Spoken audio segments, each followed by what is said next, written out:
Hi, my name is Matt Devries, and I'm a construction lawyer at Stites & Harbison in Nashville, Tennessee.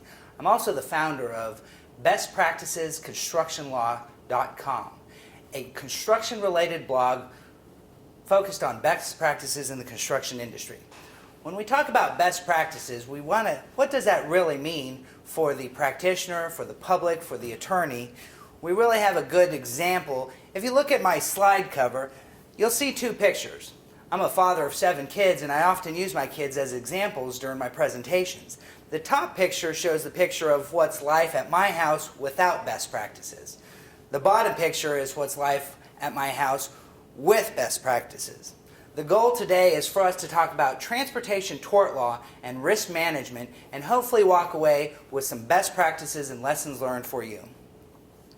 70% of the respondents that responded to the ARTBA survey had indicated they wanted some information about what local transportation executives should know about tort liability and risk management.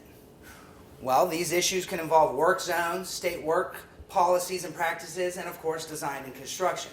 Really, we're looking for a Legal 101 class, and that's what we're here to present today. If you know anything about law school, though, there is a book called 1L by Scott Turow. If you look at your slide, here's a quote from 1L. Scott Turow wrote about his first year at law school.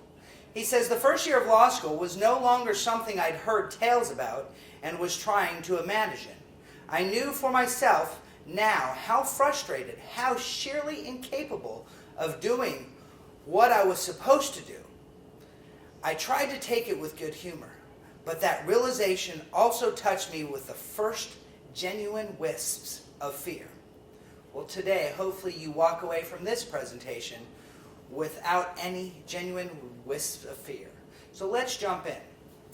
This is a picture of my son, Jackson, and we're going to give him his 15 minutes of fame.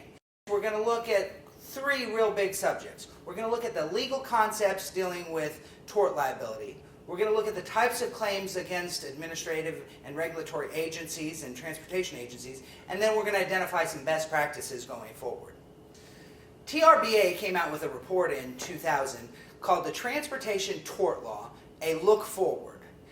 And the best statement that came out from that report said the single greatest reason for the explosion of claims against state and local transportation agencies over the last 50 years has been the abolition of the doctrine of sovereign immunity by most states.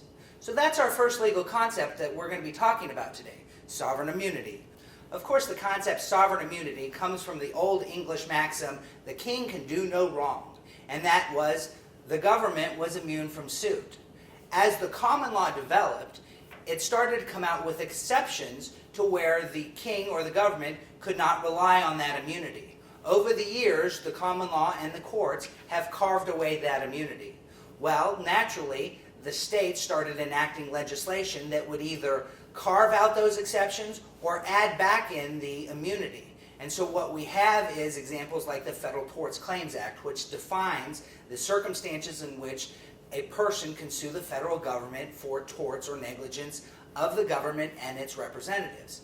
At the state level, you have the same type of suits. You have a suit against a state entity, whether it's local, state, or municipality, and the applicable legislature has defined what is the context in which that litigant may maintain a suit. What does sovereign immunity actually mean? It means if you are sued in negligence, you will be immune from suit if you are carrying out a fully discretionary function. So the courts are going to look at what is the basis of the suit, what's the allegation, and whether the activity alleged is going to involve some kind of administerial function or discretionary function. The more discretionary the function is, the more likely you're going to have the defense of sovereign immunity. Of course, as we're going to learn today when we go over some of these cases, you'll see that the devil's in the details, or rather, application of the law to the facts of the case. The next slide we're going to look at is going to show you what is the framework for breach. The top left of your slide shows you that the actual equation is there must be some kind of duty, there's a breach of that duty, there's causation between the breach of the duty and the actual injury alleged, and finally there's some kind of damage. You put all those together and you get negligence. Well, how does negligence apply in the transportation industry? Transportation departments owe a duty to the public to maintain transportation facilities in a reasonably safe condition, or at least to provide adequate warning of dangerous or defective conditions. So that's the duty that is alleged against transportation departments when there is a negligence claim. Here's where the law, as it has developed over the years, comes into play. We define that duty by what standards or regulations are out there. For example, we look at the AASHTO standards, and those are guidelines for design, construction, and maintenance for safe roads, highways, and bridges. And they've created fertile grounds for tort litigation. Why? Because the standard is now being used to establish the duty. And if that standard changes, if there's new amendments to AASHTO guidelines, that creates a new standard. The problem is we have some municipalities and some governments that, because of lack of funding or other reasons, aren't able to actually repair and improve their infrastructure based upon new AASHTO standards. So as you can see, this begins to create a problem in the negligence arena. Let's take a look at a couple of our Law School 101 issues when we talk about negligence. First, there's the two defenses of contributory negligence and assumption of risk. These are two defenses that can be raised in a negligence type of action. Under contributory negligence, many courts and states have found that if the plaintiff who is injured and who brings the suit against the Department of Transportation is potentially or contributably liable for the particular injury, then it is an absolute bar to his recovery. Because he contributed to the injury, he shouldn't be able to recover. The similar doctrine is assumption of risk. That is, if an individual assumes a particular risk that causes his injury, then the courts will find he assumed that risk, and therefore it would negate liability. Over the years, the states, either through case law or through statute, have amended those two doctrines and replaced it with what is called a comparative fault doctrine. Under the comparative fault doctrine, the courts are no longer going to disallow the plaintiff's claims, but what they're going to do is, as the doctrine says, they're going to compare the fault of the individuals. So if, for instance, there's a roadway accident and an individual is texting or looking for a piece of paper in their car and they run into a guardrail or barrier, then although there's allegations of design, there's also going to be the plaintiff's own negligence. If it's determined a 50-50%, then the plaintiff's recovery would be comparatively split, and he would only be able to recover 50%. Under the old regime, his contribution of negligence would bar any recovery. The last two items on your slide show that there's strict liability and per se negligence. Strict liability is a type of liability that is reserved for those ultra-hazardous activities. For example, blasting. Under strict liability, the courts are not going to look at the standard of care and look to whether there was any safe conduct being executed. Rather, the courts are going to look at the ultra-hazardous activity and apply a standard of strict liability. In other words, it really doesn't matter that the plaintiff could have done some behavior that was harmless. It's the action itself is so hazardous that the courts are going to apply a stricter standard. In a similar action, you look at negligence per se. Negligence per se is how is a plaintiff going to prove the duty and the breach. In this situation, negligence per se applies when there is an applicable code or regulation and there's a violation of that code and regulation. The court will then say that it is negligence per se because there was a violation of that code and that violation contributed to the injuries or damages alleged.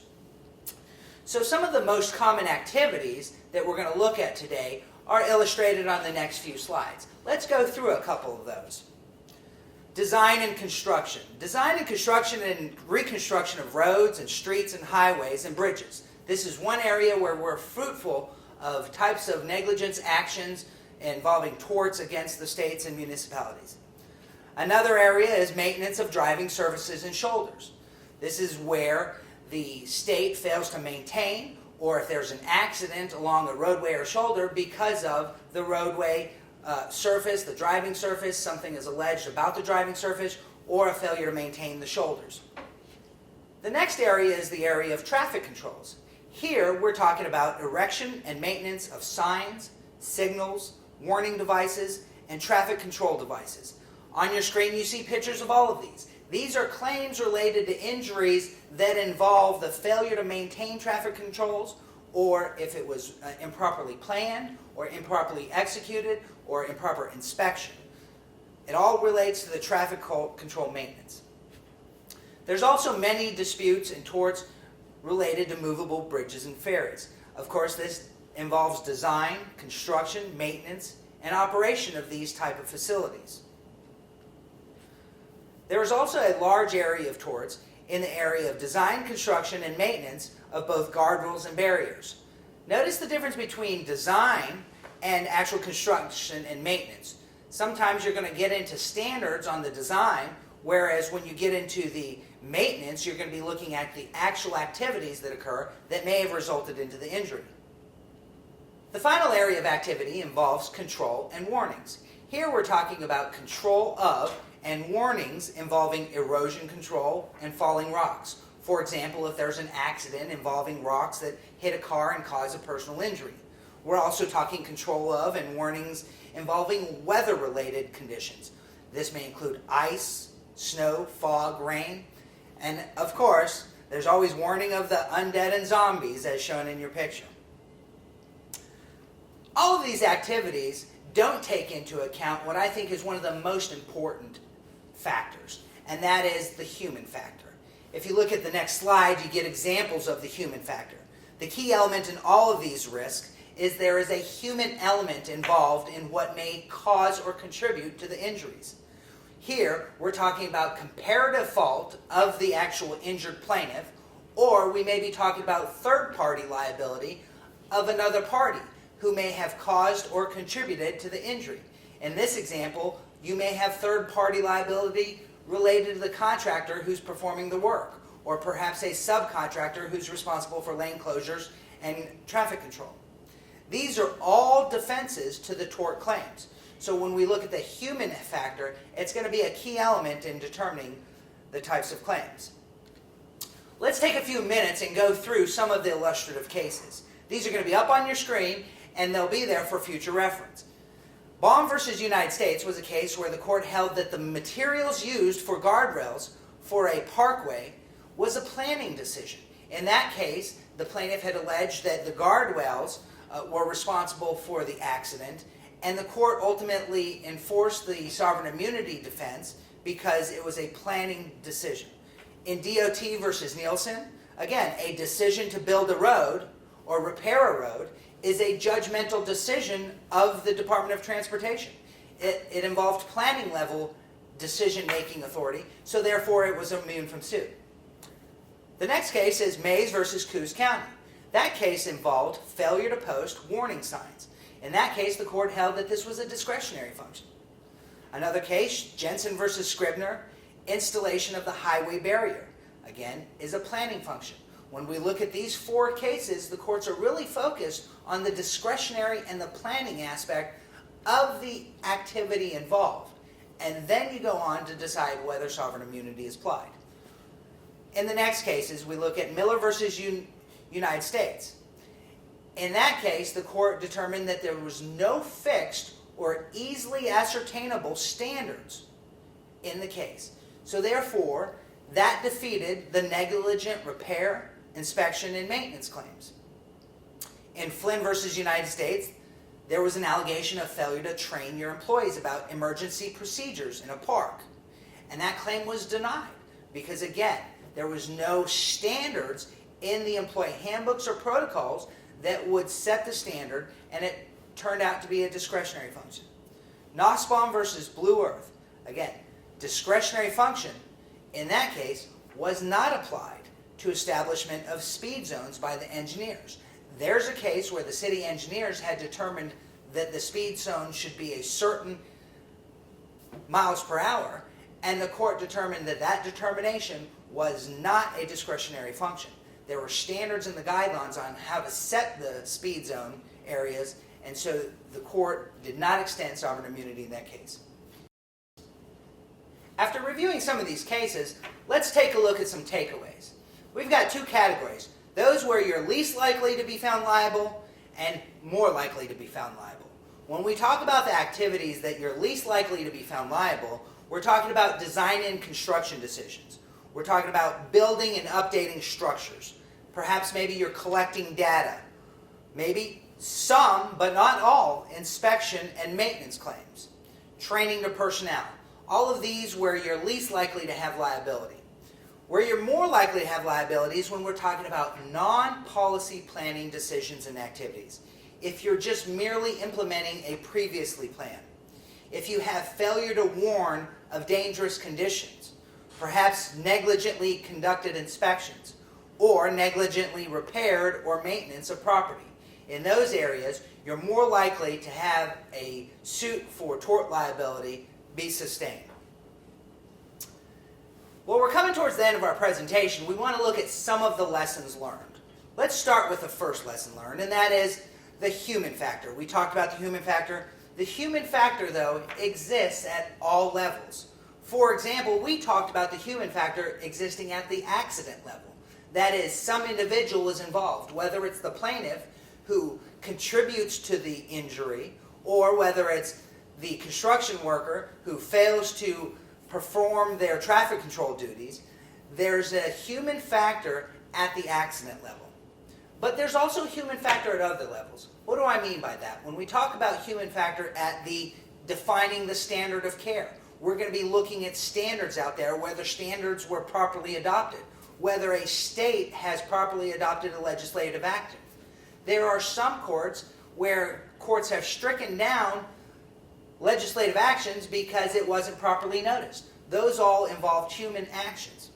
Next, we're at the lawsuit stage. Ultimately, we may have human participants involved. We're talking about the witnesses. Even if you have a very good case and defense, if your witnesses aren't properly prepared or adequately can respond to allegations, then the human factor of their testimony may play into the case. And finally, you can't forget the trier of fact. The trier of fact is the judge or claims commission who will ultimately decide a case. That is a human individual, and for any given day where you present a case or a defense, you may or may not convince the judge or jury that you're on the right side of everything. Our next lesson learned is to implement a best practices protocol. You're here listening to this presentation and you're getting thrown all these legal concepts at you and some examples, and you're saying, how do I walk away and what is a best practices protocol? Well, hopefully I can give you some ideas, but here, for example, is a best practices protocol from Kentucky. The Kentucky Transportation Center had a 200 or 300 page report on roadway-related tort liability and risk management. So it goes far beyond the scope of what we can present to you today. But if you go through that, you'll see that Department of Kentucky came through and had recommendations regarding a crash reduction program. They had items on notice of defects, actions on how to respond to complaints from citizens, operational reviews. All of that information is in here. They've also reviewed the past claims over the past 10 years. They've looked at the number of claims, the amount of claims, the allegations. There's an analysis of the case law. This is a best practices protocol of some form by Kentucky. But it doesn't have to be a 300 or 400 page protocol. Even if you're a smaller municipality or county that needs to look at something, you can look at, for example, Virginia. Virginia has the Tort Liability Handbook for Employees.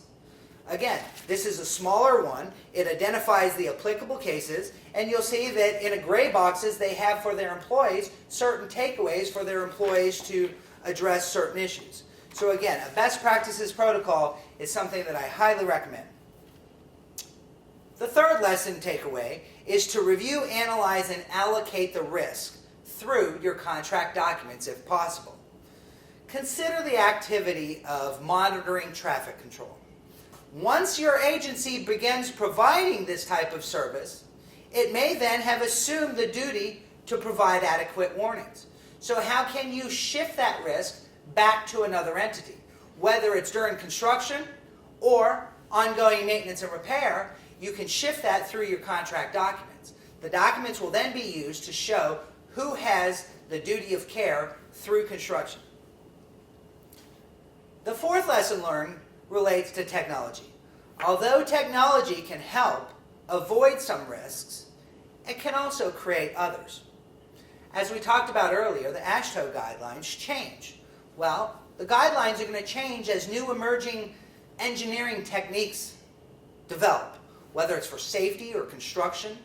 All of those are going to have emerging guidelines and emerging standards. When we're talking about technology, we're talking about comparing increased efficiency and safety standards. Well, you've got to compare that to whether these new standards can be met. All of those go into the equation of negligence and the whole framework of risk liability. In addition, we're looking at technologies that allow for easier access to justice. For example, each state has their particular claims act that identifies how a public citizen may file a claim against the state for personal injury or torts. That may be through a claims commission, it may be through a court, it may be through some other regulatory body. But as technology increases, we now have easier access to justice, so we may face an easier onslaught of type of claims, an opening of the floodgates of sort, because litigants now have easier access to justice. Lesson learned number 5 is that the result will invariably depend on your state's laws. Again, going back to the first legal concepts we talked about, sovereign immunity, comparative fault, contributory negligence, all of those are going to be defined by your state's common law, which is the state's case law, or by the state's legislature. For example, New Jersey has its own Sovereign Immunity Act that differs dramatically than California's. So it's imperative that you walk away knowing that you have to find out your particular state's law in determining access to the sovereign immunity doctrine and what defenses are available. Lesson learned number 6. Many times, resolution has nothing to do with the problem. In this instance, what we're talking about is what I've learned as being a litigator for 12 years, and that is sometimes the problem that you're faced with, the lawsuit, really has nothing to do with what the litigants want. Whether it's a monetary claim, whether it's an apology, whether it's some non-monetary issue. You have to have good counsel and identify what are the real issues in dispute, and what issues can you agree upon with your attorneys, and what issues can you agree to disagree on. As you go forward, you can find resolution, perhaps, that is not related to the original problem. Well, I thank you for the time today. I've got my contact information. Feel free to follow up by either email or phone if you have questions. And again, we'll give you access to some of these reports with your materials. Thank you and have a great day.